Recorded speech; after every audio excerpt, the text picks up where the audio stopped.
Heyo, and what is up, gang? Thank you for checking out Sledgehammer TV tonight. It is Sunday, July the 29th, and 3 very unfortunate wrestling deaths makes for one tremendously rough day in the world of professional wrestling, and we are here to bring the hammer down on it right here and right now on the newest, fastest rising podcast in all of YouTube, iTunes, Stitcher Radio, Spotify, and Podbean, baby. It's the Sledgehammer Wrestling Show. God, I hate today. Let's do it. The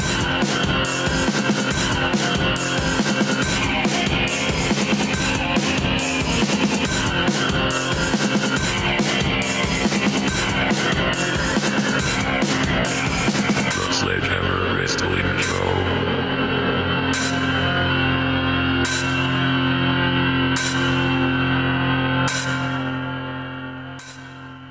Alright, wrestling fans, thank you so much for joining me. My name is Nick Nightmare. Along with me is the greatest tag team in all of wrestling podcasting, Thor the Sledgehammer, the wrestling god of reality, and the official sledgehammer of the Sledgehammer Wrestling Show. My little buddy, my most trusted companion in the whole entire world, Mr. Blue the Snowball Microphone, the world heavyweight champion of all the microphones in all the world. Thank you guys so much for joining us here on Sledgehammer TV today on this very, very sad day. I'm trying very much to give you guys my usual enthusiasm.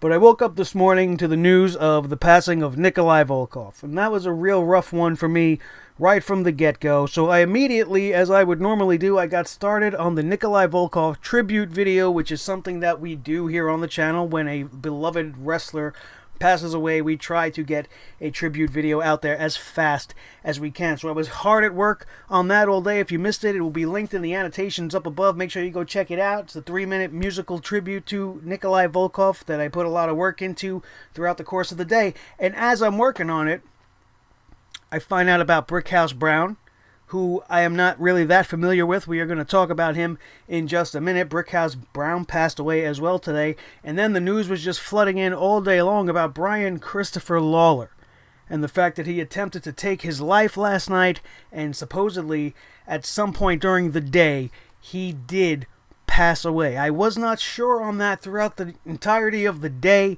The news was not concrete. Some people were saying he was on life support. Some people were saying he was in critical condition but still alive, while other people were already reporting him dead. So 3 tragic passings in one day is just too much. It's just too much. I mean, I know that they say death comes by threes, right? The rule of 3. But it's usually 3 over the course of a week or a week and a half, 2 weeks. 3 in one day. What did the Grim Reaper have for breakfast that he was pulling out the sickle, taking out guys from the world of professional wrestling on this Sunday, July the 29th, 2018? It's just terrible to me. Nikolai Volkoff, let's talk about him first. He was an absolutely great villain. He started off in the WWF when it still had an extra W way before it dropped the F, and it was the Worldwide Wrestling Federation. He worked under Vince McMahon Sr., and he was a fantastic heel even back then as a single star, working with Classy Freddie Blassie, putting over guys like Bruno Sammartino and Bob Backlund at the time, as Vince Jr. started to take over, and Nikolai Volkoff was transitioned to a tag team role where he was given one of the best partners he could have ever had in the Iron Sheik, and the rest is history. Their WrestleMania win at the inaugural WrestleMania event in Madison Square Garden over Mike Rotundo and Barry Windham with Captain Lou Albano in their corner was historic, and the Madison Square Garden crowd absolutely couldn't even handle it. They rained down the boos on what is probably the most effective heel tag team in all of 80s wrestling. They were absolutely fantastic. They were able to generate heat off of what was going on in the Middle East and over in Russia during the Cold War between the U.S. and the USSR. It was magic. It was what wrestling was made for. You know, back in those days, the United States and all of us here were very ignorant. We were arrogant. It was being run by a bunch of self-indulgent 80s cokeheads, you know, where everything needed to be excessive and everybody was running on the dope. You know what I mean? And these kind of things were accepted when you went into stereotypical territory as far as your ethnicity or your nationality, and that was pretty much where your character was based back in those days, and you found success based off of that. How many different incarnations of a Sheik or some sort of a Russian guy have we seen since then? We've had Vladimir Kozlov, we have Rusev now. Without guys like Nikolai Volkoff, these guys don't exist. And I was very sad to hear of his passing. He was lucky enough to live to the age of 70. 70 is kind of, old for a professional wrestler nowadays. When they make it to that point, and I don't mean to make light of it, but it's just a fact. When they get into that point in their life, you almost kind of are just waiting to hear, no matter how healthy they look. Like, look at Ric Flair. From one day to the next, we almost lost him out of nowhere because he's in that 70-year-old stage of his life. Wrestlers don't usually get there. So when they get there, it's a blessing in and of itself. And Nikolai Volkoff had a great career. He had an absolutely great career. He probably should have been given a better due in the WWF, as many people should have, for the heat that he was able to generate, and for them to do what they did to him and turn him into a joke towards the end by putting him in the $1 Million Corporation, making him walk around in a tuxedo t-shirt with the cents sign on the lapel instead of the dollar sign, doing menial labor for the $1 Million Man, kissing people's feet. $1 Million Man making sure he's taking all the matches in the corporation that his other guys don't want, pretty much treating him like a trash bag, and I was never really a big fan of that. I don't care how gung-ho you were about the USA in the 80s. When we got to the 90s and you started to see them pretty much taking a dump all over Nikolai Volkoff, it had to make you as sick as it made me. Hammer it down. As much as we want to pay tribute and celebrate their life, this is the show that tells you the fucking way it is. And Vince McMahon has been a bastard his whole life. And you can tell just by looking at Nikolai Volkoff. This guy deserved a lot more respect than he got on his way out. He was then just brought back in to pretty much be the legend. You know what I mean? He came back with the Iron Sheik a couple of times when they were way past their prime. The most amusing thing he did was come back in 2014 a couple of times when he was singing the Russian national anthem for Rusev on Monday Night Raw. That was nice to see, but any other time he was in the ring or trying to pretend that he was still able to wrestle after the year 2000 was nothing but a disservice to the man. He put so much hard work into his career and defined himself in his generation as one of the best heels in the WWF and then beyond with his tag team accolades with the Sheik, like we talked about. Like, how could you really do that to that guy? No matter how hard up he may have been for money, he definitely deserved a better final run than that. And it's sad for me to see that Nikolai Volkoff is no longer walking around on this planet. I never had the chance, unfortunately, to get to meet him. Just like Big Van Vader, he will have to be on that list for when I meet all of them, when I finally say goodbye on this planet, which hopefully is not for another 50,000 years. Because I don't plan on going anywhere. Unfortunately, rest in peace, Big Nikolai, the big Russian bear. Unforgettable talent. Brickhouse Brown. Let's talk a little bit about Brickhouse Brown. I have to pull up the notes because, as I said, I don't really know too much about Brickhouse. Brickhouse Brown passed away this morning at the age of 57 after a long battle with cancer. This is coming from WrestlingInc.com. According to the report 9 days ago, Brickhouse Brown flatlined on July the 20th and was pronounced dead by hospice and did come back for a brief while, but unfortunately this morning he passed away. Earlier this year, the Cauliflower Alley Club honored Brickhouse Brown with a Courage Award, which you could find footage of online. He debuted in 1982 in Texas. Brickhouse worked for multiple promotions in the 80s and 90s, including the AWA, the USWA, and the CWA, where he would feud with Terry Funk, Scott Steiner, and Jerry the King Lawler, amongst others. So sad to see another name in wrestling go. I don't care whether I really know you or not. If you were lucky enough to make it to that beautiful, beautiful business, to which I still to this day am struggling and working very hard to get into besides wrestling, because that avenue has passed. If you are lucky enough to have stepped between those ropes and have danced in the ring with anybody, especially people the caliber of a Terry Funk or a Scott Steiner or a Jerry the King Lawler, You've earned my respect, and it's sad to see you go. And my condolences are with his family and friends, just as they are with Nikolai. Everybody today that we talk about, of course, my heart goes out to their whole entire family. Maybe none more so than Jerry the King Lawler. Not only did he lose a friend and a former compatriot in professional wrestling in Brickhouse Brown, but Jerry the King Lawler lost his son tonight. You see, I'm having a little bit of trouble even talking about this because, I'm a parent. And my daughter is very young right now. And Brian Christopher was very young in his own right, being 46 years old. It's hard to talk about. Not just because of my emotional investment in it, but because you just don't understand it. There's part of me that actually does.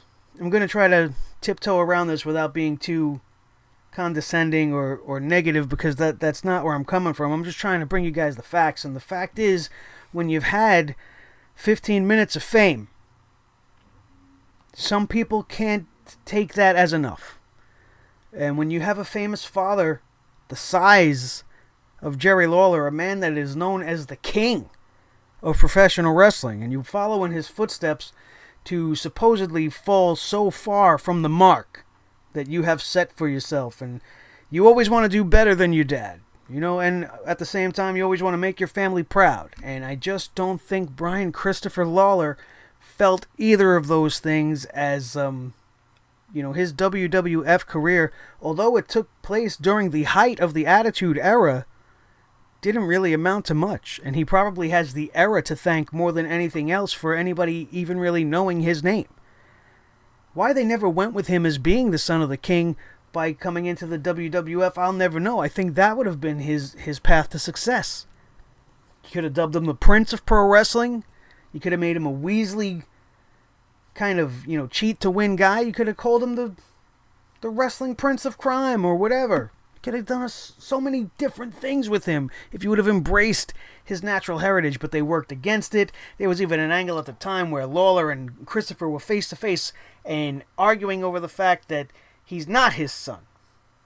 And I never understood it, and I thought it worked against the kid. Although his tag team with Too Cool and Rikishi did get over in the 90s, I think that had a lot more to do with Rikishi's gigantic ass being pushed into people's faces than Scotty 2 Hotty and Grandmaster Sexy's dance moves and worm around the ring. Now, like I said, no disrespect is meant, but like we do here on the Sledgehammer Wrestling Show, we tell it like it is. And Brian Christopher probably never was able to get out of his own head when it comes to looking at his career. He probably felt that he was a disappointment. He has been in the news as of late. He has been evading the law. He's been driving under the influence. This is a kid that has been clearly been in trouble for a long time. For the last couple of years, his name has been in the news for the wrong reasons. So it is no surprise that we are talking about this right now. It's just very, very unfortunate. And I wish that it would have went the other way. I wish that he would have been able to get the help that he needs. I'm sure his father was there for him, trying to get him through this. I'm sure the WWE probably even reached out to him, trying to help him get better at certain points during his absence from the company. How it really all went down, what the semantics of it, doesn't really matter. We lost a young man tonight who was clearly troubled. Mental issues are nothing to take lightly, and clearly Brian Christopher was having a lot of issues. Unfortunately, tonight, he found that it was enough to take his own life. He just couldn't take it anymore. Let's go to the official story and read to you guys the facts. This was posted by my good buddy Ryan Satin at the Pro Wrestling Sheet. Brian Christopher, best known for his run as half of the highly popular Too Cool tag team in the WWE, has died at 46 years of age. A statement from WWE.com reads, and we quote here, WWE is saddened to learn that Brian Christopher Lawler, who is best known to WWE as Too Cool's Grandmaster Sexy, has passed away. Lawler, who is the son of WWE Hall of Famer Jerry the King Lawler, competed during the height of the Attitude Era. WWE extends its condolences to Lawler's family, friends, and fans, as do we. It's fucking terrible. I hate this day. I hate this news. I didn't start this channel to do this. I mean, you have to know that these kind of things are going to happen, and I'm a news channel, so I have to bring you guys the news, but I just hate this. I absolutely hate this. Let's continue on and get this over with. As we previously reported, Christopher, real name Brian Lawler, hung himself in jail last night and was immediately hospitalized. He was arrested earlier this week for evading arrest and driving under the influence, like we talked about. Brian is the son of WWE Hall of Famer Jerry the King Lawler, who rushed to be by his side, as would any parent. Christopher followed his dad into the squared circle, breaking into the business in 1988. He spent the first 9 years of his career in the USWA before making the jump to WWE in 1997. Christopher later transformed into Grandmaster Sexy alongside Scotty 2 Hotty as the tag team Too Cool. After joining forces with Rikishi, the trio shot to superstardom, which is a fact. Following a drug issue in 2001, Christopher was released from the WWE. His career was never the same. He made a few more WWE appearances, worked a couple of years in TNA wrestling, and wrestled for independent promotions up until just a few months ago. His last major appearance was during Old School Raw in 2014 when he and Scotty and Rikishi defeated 3MB in a 6-man tag team match. A representative for the Tennessee Bureau of Investigation has now confirmed his death after hanging himself in prison, writing, and I quote, "At the request of the 25th District Attorney General Mark Davidson, special agents are investigating the circumstances surrounding an incident involving an inmate at the Hardin County Jail. On Saturday evening, Brian C. Lawler, date of birth January 10, 1972, was found hanging in his cell. Corrections officers administered CPR until paramedics arrived. Lawler was transported to Regional 1 Medical Center in Memphis, where he died Sunday afternoon. The investigation remains active and ongoing." What that means to me there, as we finish the article, is that although all signs lead to an apparent suicide, they are going to go through the motions and look into it to make sure that there was no foul play involved, which I don't expect to be the case, considering his issues with substance abuse and mental instability as of late. I would assume what we already talked about, which I don't want to keep harping on over and over again because it's just an unfortunate situation. No matter what the kid was going through in his head, no matter what was going on in his life, nobody should be even considering ending their own life. It's not worth it. Tomorrow might look like shit, but there is always the possibility that a bad day can turn around. You can always take a shitty life and pick yourself back up, dust yourself off, and try again tomorrow. Easier said than done, I'm sure. We've all had a real bad day. We've all had jobs kick us in the nuts. We've all had situations arise, possibly on social media, between family and friends, drama, bullshit, that makes your days feel heavy, and sometimes you feel like you just can't take another thing until something happens that'll make you smile. Something. Whether it's your own kid, whether it's somebody else's kid, or a family member, or a close friend, or your favorite TV show. Maybe it's Bob Belcher. Maybe you're a good big fan of Bob's Burgers like we are. Why would you want to miss that? There's always a reason to go on. You have to have the strength within yourself to look for that better tomorrow, which is what we do here each and every single day. I work my ass off on this channel to bring you guys the absolute best coverage in professional wrestling, and I do it because I love it. I do it because I love you. And I do it because I myself was in a very dark and disparaging frame of mind once. And though I never thought for a minute to end my own life, I am far, far too afraid of death to even contemplate the situation or take it seriously. I forgot where I was going with it. And you know what? That's just a sign for me to end it right there. There'll always be a better tomorrow, you guys. No matter what you're facing. Please, if you are going through anything like that, find somebody to talk to, because somebody loves you. There's always one person. You might not even know that they're there. They may be right under your nose. You might be taking them for granted, and they could save your life. Don't fuck around, you guys. If you're feeling bad, talk about it. Because eventually it's going to snowball. And hopefully it never will turn into something like this. Thank you guys so much for being here on this very fucking weird and somber, depressing episode. There is so much more on this channel that will make you feel a whole lot better, that I feel it a public service to tell you, if you are still here, not only should you subscribe during SummerSlam, not only should you hit the like button and share this video with all your friends, but you should definitely go check out some of the other stuff on this channel and go have a good laugh. My Raw review was absolutely fucking great.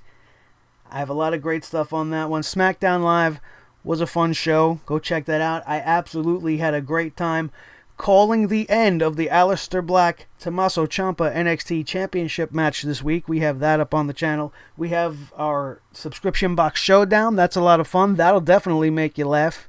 We have the Mae Young Classic coverage that I put a lot of work into. Even the Nikolai Volkoff tribute video will lift your spirits, as it was not my intention to bring you guys down today. Maybe eventually on this channel we can start talking about some fucking wrestling again, huh? Stop talking about so much gloom and doom. I hate it. I hate this show. I hate this episode. Terrible.